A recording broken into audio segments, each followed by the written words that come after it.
All right, I am Jeanette. I'm Hillary. I'm Chelsea. Eva. Chelsea. Okay. Sorry, guys. My questions are still pulling up.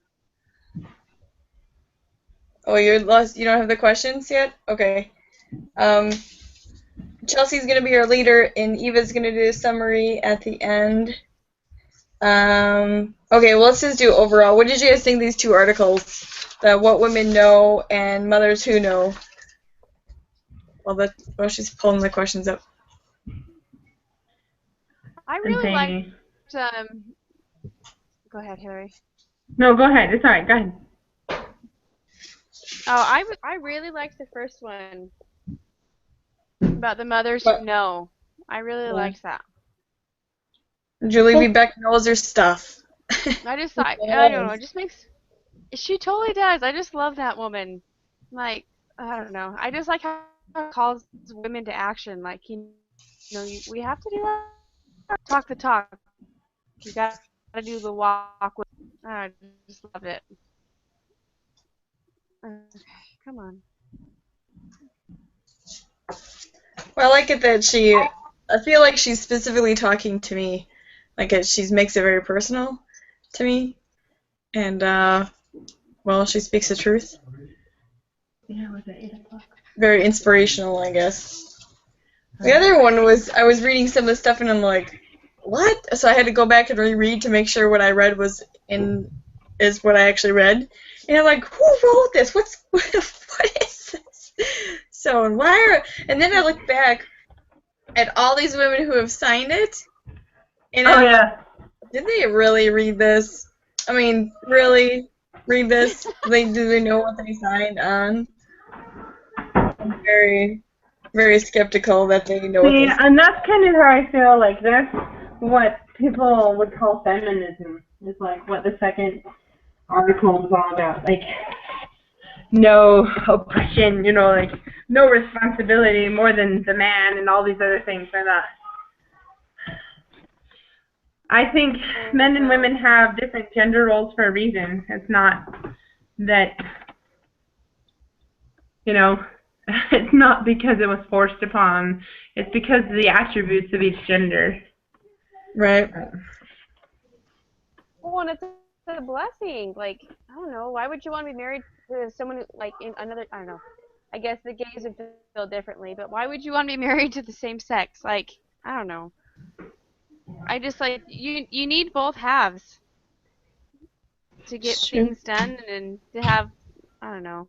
I just, Well, to have not that I'm balance, not you need to have. happy to be, yeah, balance and everything. Mhm. Okay, Well, that's what my you thinking's got it. breaking up. Is it breaking up on your guys' end? Yeah. Yeah, you're breaking up. Alright. We can hear you. It's just that your face freezes, or you freeze, and then we can't hear what you're saying. Yeah, okay. Well, my computer is acting weird. My questions aren't even pulling Do you up. want me to read the questions? I have them. Okay. Yeah, Okay, would you? so let's just My go. computer is acting funny. Yeah, no, it's fine. Did you get a new computer yet? No. With all your viruses? Yeah, no. That's a bummer. Maybe next semester. Okay, so the first question is which of these readings do you side with more and why? So I think we covered that. And then what did you think was the tone and focus of What Women Know article? Yeah. And did you see any of the philosophies of men mingled with doctrine? And if so, what? So let me... Yeah, there's definitely philosophies mingled with scripture. It says under, we work because we want to, because we need to, and because we have no other choice. It says we know that, quote, children are more important than possessions, positions, and prestige. Yeah, that's from, well, the scriptures. I can't remember which one it is. But yeah, that's, where else was the other one? Hold on. I know, I can't find the other one. I know. Oh, and then we are created in the image of the divine. which is they're talking about God. We are created in the image because that's kind of like the proclamation of family is like male and female are created. I'm gonna murder this because I can't remember exactly what the quote is, but it's we each have or each gender is and we each have a destiny and divine nature and destiny, and so women are women and men are men, and we each have like gender roles, and they're trying to they're trying to fight it and saying that a lot of it I hear, oh, poor me because I'm a woman, and on the other hand, I feel like they're saying, well, I can be a guy if I want to and have those same roles that a man has, in which we can. I mean, men can be loving and tender and kind, and women can be the breadwinner, and we can be, aggressive, and we can, we can interchange, but we are male and female for a specific reason. That's the plan that Holy Father has for us, and they don't agree with the gender or the female gender role that we have been given as women.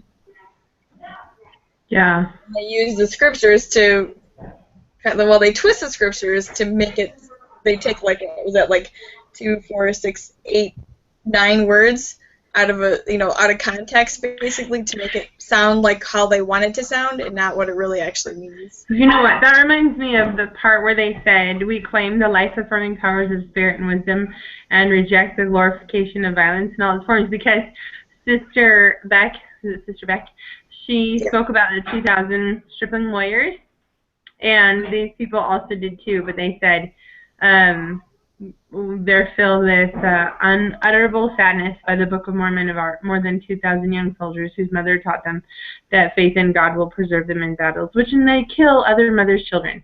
And they said it's not a success story. And then they quote LDS, DNC 98:16. Therefore, renounce war and proclaim peace. And so. Oh yeah, I remember that. So like you said, just like you stated, like twisting scripture to fit their own purpose. I mean, obviously nobody wants war, but I suppose some wars. There was a war in heaven, so I don't know. Yeah. It's true. Well, it kind of makes you wonder too, like what Yeah, war was like in heaven.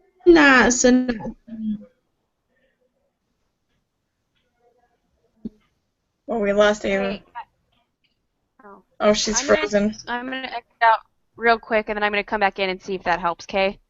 Okay. Is Eva there? Eva's frozen.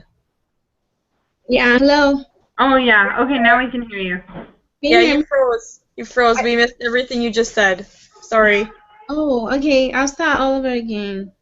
I was just gonna say that, yeah, in one of the statements with the women who know, not women who know, the other one. It's what women know or mothers who know? Yeah, what women know. Okay. There was a statement here. It says cleanliness depends upon access to resources and has more to do with purity than purity of heart. And that is true. Clean, like they're saying that those people that are not clean is because they don't have the access to the resources. And I feel like that's the way Satan wants us to think. But really, we can all, no matter how our life or our situation or circumstances, it shouldn't be an excuse to being clean. Of course, like our environment and the resources around us influence how we act and influence the morals that we gain and we grow and we act. But at the same time, it doesn't depend on because I live in this place or because I'm in this situation, then this cleanliness doesn't really matter to me, And so that's something that stood out to me. And yeah, it was like. I think it's because she was talking about how the mothers have their children all like spiffed up for church, and their hair is in the perfect place and all that stuff. And I'm sure that was what they were like saying, the outward appearances. Like they don't place a burden on the outward appearances of their sisters who are like hauling fuel. That's what it says. We don't place an additional burden of outward appearances on our sisters who are hauling fuel or water long distances. So I think what they were trying to say is that Sister Beck was saying if you don't look the part, of the clean cut, everything's in the perfect place, and your son always wears a tie to church, that they were refuting what she said. Like, some people just can't do that. Right, I think, yeah, that's what she was saying. But I think, like, again, they're twisting what she's saying. Well, yeah, because obviously she doesn't mean that everybody should be, like, perfect stuff. Like, make it to church. Like, that's good enough. Like, yeah, I mean, everybody, I think my take is, like, you can take a bath and you can wash your clothes no matter where you are in the social, economical ladder. And if you can't afford to buy a tie, who cares? You showed up and you partook of the sacrament, and that's what's important. Yeah. If you wear jeans because you can't afford dress pants, well, who cares? You showed up and... Well, I mean, think about who Christ preached to. Or it was Alma and Ambulance. Like, they preach to the poor in spirit. Like, they preach to those who are ready to listen. And typically, the people who are ready to listen are the very poor. Like, those who have nothing, because the gospel brings something to their lives. Right. And the lepers and stuff, I mean, they're not clean looking at them. Even, I mean, they can't help it, but they can't be clean. And he's preaching to them. I mean... Yeah. Well, even if you look at the Savior, he washed their feet. Yeah. So it's like, any of that had to do with people who were perfect looking. We were always taught in church, wear your Sunday best, whatever that is to you. The point is, just be prepared to come to church. Spiritually, physically prepared. You put your effort into coming to church, and then whatever it is that you look like when you get there. If that's your effort that you put into it, then you put into it, and you did great, regardless of whatever Sister so-and-so thinks who's sitting next to you. And if she's thinking that way, like, oh my gosh, look at her kids, they're out of control, they're crazy, that girl's hair's a mess, did they even brush it? It's just like, okay, well then, she's also at church for a reason as well. She's also imperfect. Church is not meant for perfect people. It's meant for imperfect people who are coming to try to be better people. So it's like, even though, because there's going to be those people who are like, oh my gosh, like that family can't get it together, whatever else. Okay, well maybe that family can't get it together, but as long as they're a family unit, they love each other, they're trying their very best, then that's great. The Lord's like, awesome, and and if that family can't outwardly get it together, cool.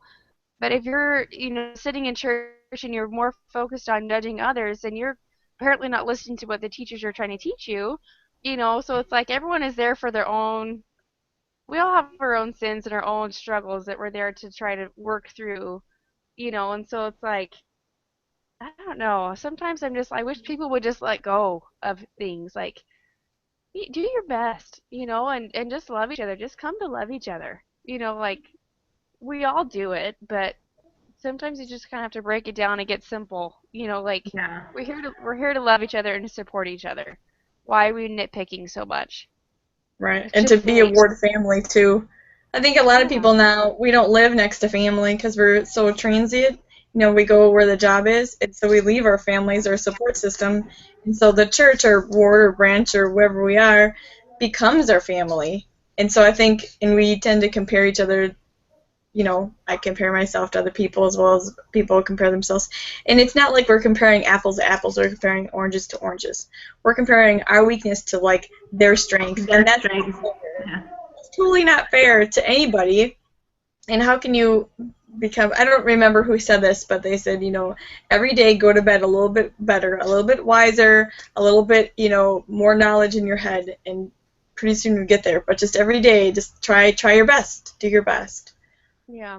Well, our bishop on Sunday, we had like a combined third hour with the adults and even some of the youth, and that's kind of like what our bishop was like kind of talking to us about, like, we're all here at church, like, let's try to be more of a family, like, no, don't just walk by the hall and be like, oh, how's it going, and then you give the typical, oh, I'm fine, but, like, he's like, let's, try harder to actually be there for each other, for, everyone in the ward, kind of a thing, and whatever else, and then one of the guys in the back stood up and was like, and he's just one of those brothers in the ward who's just very, I don't want to say grumpy, because he's not always grumpy, but he kind of just, like, thinks a little bit differently. And, but he's like, I don't want everybody talking to me. Like, I don't want, you know, I don't want to tell everybody my business. He's like, and he was just attitude. He was just like, I will tell people what I want to tell people. If they're close, I make the effort to come into my life and whatever else. Is like, I don't want to tell everybody my business and blah blah blah. We're like, okay, well, we love you too. It was so funny. I had a lady in the other ward I went to, and she said that she didn't want to be everybody's friend because she felt too overwhelmed with the friends that she already had. So she doesn't make new friends. Like, I don't want to make any new friends because I feel overwhelmed with the ones that I already have. Like, I feel like I need to do a lot. So she never got to know anybody new. And now she's the second counselor's wife or something like that. Like, that's lovely. I mean, that'll be so genuine, won't it? And she's like, hi, so nice to meet you. Just be careful what you say. Seriously. Like, we had a combined lesson on Sunday too, third hour, and I taught it on divine nature, and what I used was a Eulerian path, which is it's a bunch of dots, and you start and end in the same place. You can't retrace your steps, but as I liken that to the Gospels, we start and end with our Heavenly Father, and it's those paths. Sometimes I have to relearn, like prayer.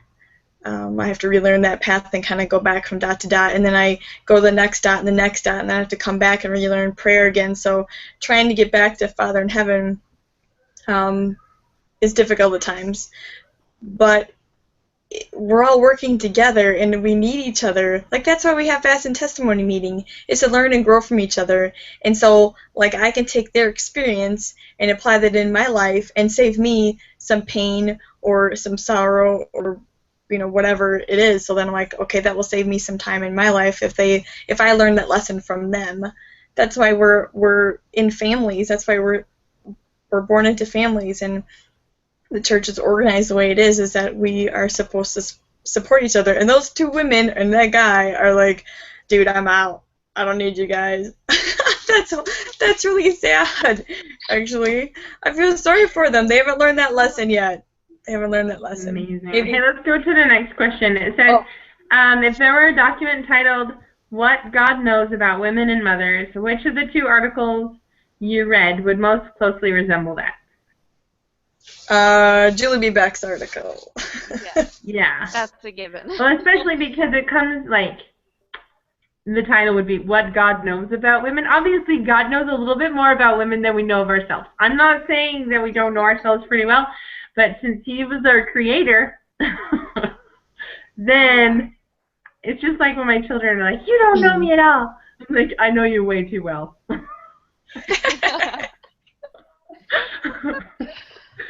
I've known you too long. I know your attitudes. Don't do that. So, okay, the next question. Oh, go ahead.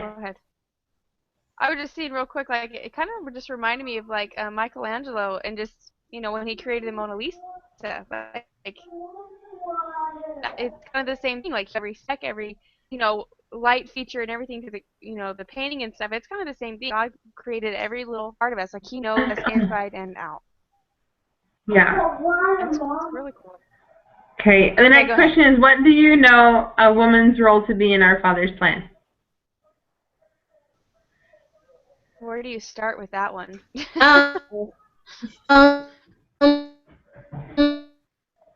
Something that's not me. She's was breaking up. like Is she breaking up, like guys? Yeah, she's breaking up. like am I breaking up? Yes. Yes. We missed everything you said. Sorry, Eva. Except for, am I breaking up? We heard that. Yeah. Oh, okay, do you want me to? Okay, let me start all over again. Did you hear me? Yes. Yeah, we heard Hello? that part. Yes. Okay. So, something that stood out to me was Sister Mika said we shouldn't mention like cooking or like, like taking care of the house. And that made me like read like and search for like the doctrine. And something that stood out to me, that we've been taught in church is that women play like a really huge role in procreation. And I feel like, hello? Yeah, we can hear you. And so I feel like, yeah, like that is a really sacred like trust that Heavenly Father has given to us as women, and we need to truly respect that the gift that He has given to us. And because we have that gift, we know we're more okay. I haven't had a baby. I'm not married, but I know that as you carry your babies, you feel connected to them, right? Of course. Yes. And so, yeah, so I can just imagine how you just grow and I feel like that's opportunity that Heavenly Father has given to Oh no. Are you there? I feel like that's sacred and that's as women. Oh, she's probably saying something really good right now. And we're totally I missing it. know. I know, what a I think she said bummer. something sacred as women. Oh, Oh. I Basically, know. the All times to have all these Hello? medical problems. Can you hear us? And Eva. Chelsea, you are Hello? super soft as well. Eva, are you there? Mine is. Can you Oh, hear me? is that better? Yeah, There that's you I'm are. better. here. Okay. Yeah, we Can can you hear hear you me? now. Okay. Oh. You froze up for a little bit, so we missed the end. But it Oh, sounded really good in the beginning. Yes, I Yeah. agree. okay. But I Yeah. agree with you. For what I heard, I agree with you. I think sometimes we as women forget that how sacred of a role we have to play here, and I think that all this stuff that we're seeing in the media and all this feminism about women and all of our rights that we shouldn't have to stay home and have children and this and that. I just think the fact that we're seeing all these problems, with women and whatever else, I just think it goes to show how much Satan is trying to attack us because our role is so important. And and it just even like what we learned this, I think it was in this class, it might have been another one, how there's all these young girls nowadays who are having these eating disorders and whatever else, that it's causing them to mess up their reproductive parts and their Mhm. organs, and it's destroying their bodies to the point where they can't reproduce. And I've always just thought that, oh, that's an eating disorder, sad, whatever. But then we learned that this is another way that Satan is attacking the family. He's ruining these women's chances of bearing children. And that made me so angry. Like, how horrible is that? And so it's just like, it just has made me realize the more that we're seeing these type of things against women and whatever else, it just goes to show just how important that role actually is. You And know that we what? really need to appreciate it more. I totally agree with you, Anna. You just made me think about um like the creation. I don't remember who said it, but um it was said that like the plan was good until they created Eve. Like, and because Eve was the last creation, obviously you have to understand it's like putting icing on a cake. Like, you don't want to eat the cake Yeah, unless you have the icing on it. Like, and so it's true. I think that because I mean I don't know if you guys read that blog thing. I don't know if it's in this class or another class that we were supposed to read a blog about women, maybe it was another class, but it was about all of the like questions that this woman had about her role as a member of the church, and it was incredible. There were so many questions, and I thought, I think Satan has been working so hard since the beginning of time, like since Eve, to destroy women in general. Like, because if you destroy the women, you don't have the family. Like, you won't have the family at all. Yeah, and so I think that God's creations, out of all of God's creations, women are the most important, and they have been attacked the most in this society, and not just our society, but the entire history of the world, to destroy the family. Like, let's see how many of God's like heavenly daughters we can destroy. So we destroy his plan. Yeah. Right. Well, then Satan knows us just as well as Heavenly Father does. I mean, he was there with us. He knew. Like, and we have the only thing different is the freedom of choice, free agency. Because he was going to make us. Like, I think in my life, all my siblings are inactive, and I think, what are you doing? I just want to make them choose the right, but then I think, well, I can't because that's Satan's plan, and we all have a free choice to do what we want to. And but they use procreation now as like as fun, as entertainment, as recreation. It's recreation. It's not anything that's just the last like 50 years. It hasn't been very long. Like I think I've said this before. My aunt was raped and she got pregnant. They sent her across the country because they don't want, they want that bad reputation for her to have a child out of wedlock. And then so this is my aunt, and then my mom, she was the second youngest sibling. They didn't even tell her where she was going. She's going away to school.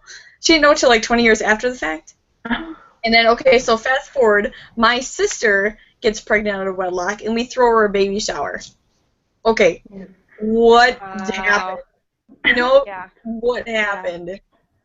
Like, Satan is working very, very hard every day. Well, I even remember, like, when I was growing up, and I was younger, early teens, like, I remember sometimes I was like, gosh, like, you always hear all this stuff about women and whatever else, and I just always kind of remember sometimes feeling like I'm not worth as much as a man, as I'm not as good enough as a man, whatever else, I'm beneath them. And I didn't feel this way for very long because I don't know, something inside me kicked in, and I was like, I'm worth something. But I'm sure it's probably my parents in church, of course. But I just remember sometimes thinking that that I wasn't as good as a man was, and I'm just looking back at it now, I'm like, oh my gosh, like, back off, I'm worth something.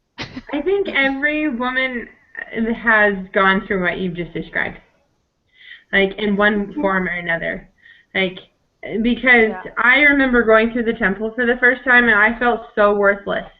I know that's very ironic, but I just didn't like it that, like, Eve was never able to speak to God directly. It was always through Adam. And I just thought, oh my gosh, like, you have no connection to God at all. Like, well, and I think when because I used to think the same way, and then you start to realize, no, that is the man's role, because we are literally helping God create his children. Yeah. Like, how much closer can we possibly be with him?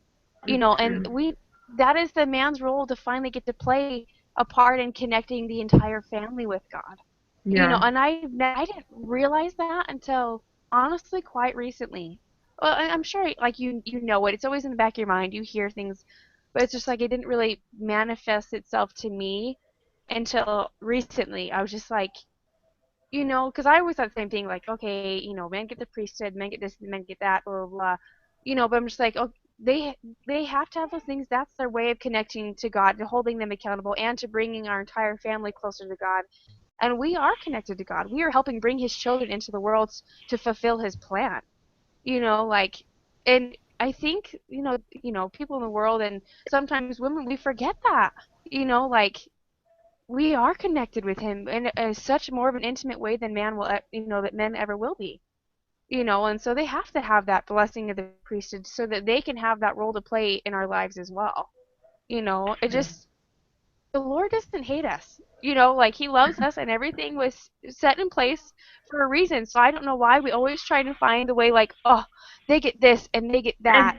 It's Why don't because we get this? Well, it's society. it goes back to Yes. comparing. We Yeah. compare. We're human. We compare, and we say Yeah. like, oh, she has this. You know, they have that. Um, well, since we're talking about the woman's role, I think we should talk about the man's role. The man's role is to provide the 3 P's: provide, protect, and preside. Yeah. Okay. That's the next So- question, by the way. How might a man's understanding and Perfect. conviction of a woman's role dramatically impact the eternal well-being of children, families, and women? All right. There you go. Continue, Okay. Jeanette. Nice. So there you go. Yeah. Good thing Jeanette's on top of it. I'm gonna bust out my proclamation of the family here, and it Get it, says girl. Get it. that by divine design, fathers are to preside over their families in love and righteousness and are responsible to provide the necessities of life and protection for their families. Mothers are primarily responsible for the nurture of their children. In these sacred responsibilities, fathers and mothers are obligated to help one another as equal partners. And then I like this next part. Disability, death, or other circumstances may necessitate individual adaptation, and extended families should lend support when needed. So, right there, men are to provide, preside, and protect, and women are there to. We are supposed to. Primarily, we're supposed to take care of the children, but we share those responsibilities. It's a partnership. You know, what does it say? Like, men are to cleave onto their leave their mothers and cleave onto their wives, and wives are supposed to cleave onto their husbands. I know, like, we read a lot about families and how, you know, in-laws and families and stuff like that get in the way sometimes in marriage and can break a marriage apart. But when we make this covenant to our spouse, we are supposed to cleave onto them and only them. That is God's plan, not to go back and ask your mom about this or your best friend about that. And to start a new family, a family of creation, of procreation. And we're supposed to depend on each other. And if we turn, what is that book, The 7 Principles of a Good Marriage or something like that? Mm-hmm. Yeah, he says, you know, cleave on to each other, turn towards each other in hard times. Because if you turn away, like friends of ours, they got divorced. Their marriage is over today. As of 11:30 this morning, they got divorced. Married for almost 13 years, 2 kids in 13 years. And what happened is she turned away in the marriage. She turned away. Slowly but surely. And I just think it starts small, you know, and like kind of goes back to our webpage. I think like it had to start somewhere, and my guess is communication.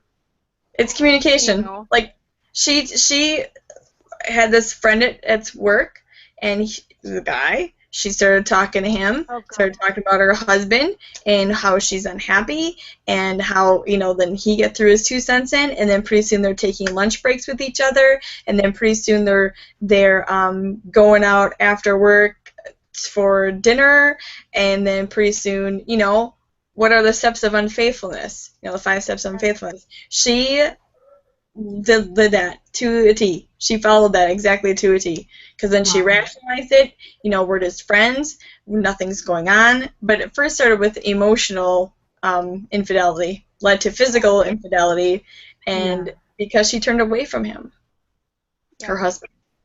Well, I don't know. I don't know. I just think it's so important. Like, you know what? We're going to irritate our spouses every now and again. We're going to do things wrong. Yeah, I've only been married for 2 years. I'm not saying I'm an expert, but I don't know. I have been with my husband now, but we've been together since we were 16 years old. So it's been like 9 years that we've, you know, been super close and whatever else. You know, it's just like, and I don't know, like I have people at work who, you know, 30s, 40s, they'll like pull me out of my classroom to ask me marital questions and advice. And I'm like, and I always ask them, like, why are you asking me? I've only been married for 2 years. I'm 24 years old, been married for 2 years. Why are you asking me? And they're like, well, because you just seem to have it together, you know, and it just kind of makes me laugh. And I'm like, obviously, I want to tell them why. Like, first off, it's the gospel, for one. In the gospel, and it's like, and the other thing too is my husband and I communicate really well, and we have since we were, teenagers, and that's one of the things that, we loved about each other and that kept us together for so long. Even when he was on his mission for 2 years, I didn't go on dates at all because I knew who I found, who I was supposed to be with, and it's just, when you're mad at each other, you have to talk about it, or else it will continue to happen again. Like, it may not always be comfortable, but I don't know. I just if you noticed, since we've been married, whenever little things come up, we talk about it right away. Like, we will leave the room casually for no matter where we are, and we will go talk about it right away. And we never yell, we never scream, we don't say hurtful, "You're stupid, you're dumb." Like, we don't do the name calling. Like, I don't know. I had a Book of Mormon teacher on campus that he was in his like 60s or whatever, and he just said, my wife and I have never fought. And we were all like, what? And he's like, we've had disagreements. He's like, but we have never fought, because he's like, whenever things started to get heated, we would leave the room. It'd take a minute, and I would remember that is my sweetheart, and that I love her no matter whatever it is she's done to upset me. I love her, and I'm not going to yell at her. And then we would go back and we'd finish the conversation, and we'd get through it so much easier because I had love in my heart. And I was like, oh my gosh, that's like, I want to do the same thing, Mm. So whenever me and my husband have a disagreement or whatever, I just, I love him no matter what he's doing, whatever. I love him, I would never regret marrying him, whatever else. And so it's like, we just talk about it. And I just, I tell him exactly what it is. When you did this, it made me feel like this. And then, I'm so sorry, never meant to make you feel this way, blah, blah, blah, we're over it. And just like, you gotta talk. And I think the world doesn't know how to do that anymore. I don't know. That's my 5, 10, stepping off the soapbox. Your turn. Well, it's true. People don't know how to communicate anymore. I think that a lot of times the wife or the husband or I'm supposed to have ESP and just know what, like my husband or like my sister or my brother or like my loved ones, in-laws, or what I'm supposed to do. And like they talked about family rules. I don't know Ben's family's rules. My husband, I don't know how he's brought up. I know mine. Yeah. So it was really hard because his family and my family have completely different rules. So Yeah. then you have to understand where you're coming from and understand those other person's rules and try to communicate and not my big thing is name calling and being just mean and hurtful when you get upset, because my dad was like that. I can still remember things that he said to me as a child. I mean, that was decades ago. And you can say sorry and you can, give a person a hug, but you can't take that back out of their mind. And that's hurtful. Like we have house rules that we can't use certain words. They're not, we can't use the bad words and swear words, but we can't use other words like hate or stupid or idiot or anything like that, no matter if you're like talking to an object or anything, because those are negative words. So, Yeah. And I think that helps a lot with how we see each other. And like the kitchen sink fights is, like my husband and I don't fight, but I have friends of ours that, man, she'll bring up things that happened 10 years ago and she'll throw them in the fight. I'm like, I thought you forgave him and moved on. She's like, oh no, I'll always remember. I can forgive him, but I'm never gonna forget. I'm like, youch. I'm glad not I'm really forgiving. you. Yeah. Oh, I know. It's just like, how horrible would that be to always have something hanging over your head like that? Like, wow, I wouldn't want to live like that. Every fight, he does the same thing. Like, you need to talk to, was that Gottman? Oh, yeah. John Gottman or John Gottman. Yeah. Well, you need to watch some of those clips. Matter of fact, I'll send you some. You're so funny. Okay, so let's move on to the last question before we all have to go. The Savior has said that in the last days, even the very elect shall be deceived. How can we avoid being deceived by the world's philosophies of men and women's roles? Turn to the church. Don't look Yeah, at whatever prayer. else is going on in the world. Yeah, prayer and go by off of what the members of the church, the prophet, his apostles, go off of what they say. Because whatever anyone else says is just a matter of opinion. At least what theirs is inspired words. You know. It's, Yeah. I mean, it's that's the true. whole point of having a prophet, right? A living prophet is that he can help us in today, and give On us Sunday. on Sunday, and we can hear others. We can go online anytime, 24/7. Go to les.org and look up stuff. Yeah. We can talk to our family, husbands, spouses, moms, dads, whoever we would talk to about that. Yeah. Like there's my brother-in-law. His brother-in-law is going through a hard time with the church, and he's I don't know if he's becoming inactive more or less, but he's having a really hard time struggling right now. And he's like, well, go look at this website and tell me what you think. He's like, I don't want to read that stuff. Like, if it's really messing with you, why in the world would I want to read it? Well, he's like, well, I'm doing research. Well, I started off as research, and then if you're going to research something, anti-Mormon, then you should read just as much Mormon as you read anti-Mormon to kind of balance it all out. And he didn't do that, and so Savior's working on him, and it doesn't look good. Oh, that's sad. Yeah. No, I agree with you. I just think it's the basics, to be honest with you. Like, all the people that I've known who have fallen away from the church have stopped doing the most basic things like prayer, scripture study. They Right. stop attending church. They don't have, home teachers anymore. Just like the very, very simple, basic things. And so I think that that's one way to keep ourselves in the gospel is just by doing those Sunday school answers, like pray every day and read my scriptures every day and all the other things that are so basic that we always say, but some people just choose not to do them. Was it Alma? What is that? 36:7. By small and simple things, great things come to pass. And that's exactly what it is. By small and simple things, great things come to pass, and also small and simple things, horrible things come to pass. So if you don't do the little things, you're going to miss the big picture, and pretty soon you're going to be way off in left field wondering how in the world you got there and you can't really put your finger on it. Well, you stop praying, or I stopped going to church. Flaxen cord. Yeah. Yeah. I mean, it really is the little things. It's the primary answers, It is. Prayer, scripture study, come to church, attend your meetings, family evening. We have all those things in place for a reason. I mean, God never gave us anything that is unnecessary or unuseful.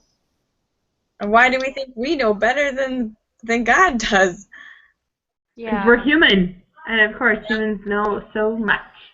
Yeah. Well, when I was 16, I knew everything. My mom didn't know a word. She didn't know what she was talking about. And then I realized later, like, man, my mom was right about every stinking thing. If I would have known, I would have listened to her more, Yeah, and I listened to my mom. That's what I tell my son. Like, when you're older, you're going to say that. Trust me, I do.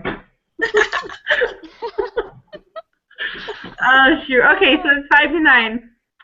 And I'm sure Chelsea has to go to her other class, but is Eva still there? Did Eva leave? Who's doing summary tonight? I think Eva was. Eva's doing summary. I think it was going to be Eva. But I don't know if she's there. She looks really cute frozen in her chair. I think she's frozen. Oh. She can't hear us. She looks very tired tonight. Oh my goodness. Gosh.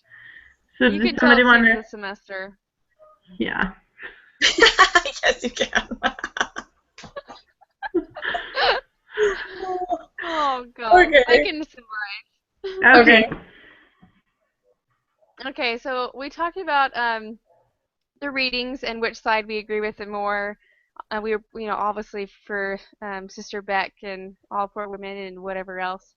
Um, we talked about the different philosophies of men and how they're kind of mingling, or trying to confuse women of the day to what they, I don't know, what their real purpose in life is, even though it is not exactly what we were, put on this earth to do. We talked about women's roles in the Father's plan and how we are here for a divine purpose and we should appreciate it and be grateful for it and know that it's His divine plan and to not look down on ourselves because we are women. We also talked about the man's role and how the three P's, there's to protect, provide, and preside. That's their divine role, and we come together as a family and it creates the best way possible for us to all be raised up and to bring us back home. And we also talked about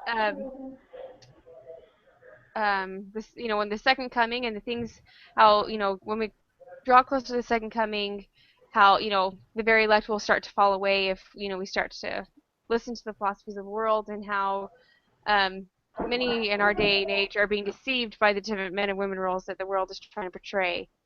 And how in order to kind of counteract those things, we need to do the basics. Read our scriptures, pray, attend church, and to listen to the prophet and heed his words, and basically just stick to the gospel, and it will help us to overcome all the junk the world is trying to fill our heads with, and that we're all worth something special.